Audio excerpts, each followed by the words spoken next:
J'interpelle le gouvernement fédéral, provincial.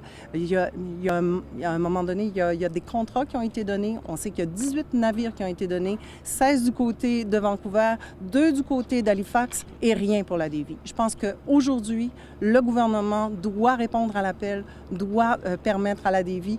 Le potentiel est là, le chantier est ici, c'est le plus grand chantier au Canada. Donc, c'est un troisième joueur qu'on ne peut pas laisser de côté. C'est du développement économique, non seulement pour la région de Lévis, mais pour l'ensemble des régions du Québec.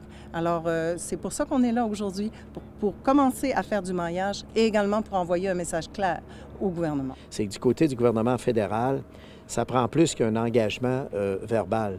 Il faudrait qu'avant le déclenchement de l'élection, il faudrait qu'il y ait un accord de principe signé entre le gouvernement du Québec et le chantier Davie pour le reconnaître à l'intérieur de la stratégie canadienne maritime qui fera en sorte qu'on rendrait le mouvement irréversible. Il y a 18 milliards de contrats qui sont encore en attente, en latence.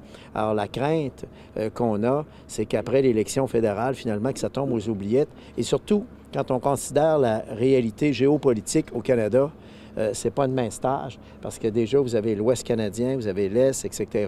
Alors donc, c'est pas facile de faire le trait d'union dans un si vaste pays. Alors nous, ce qu'on craint, c'est qu'après l'élection, les lobbyistes réussissent à faire avorter cet engagement électoral qui est pris par le gouvernement fédéral. Alors nous, ce qu'on souhaiterait, c'est que le gouvernement fédéral démontre que Davie va faire partie de la stratégie maritime en ayant au moins un accord de principe signé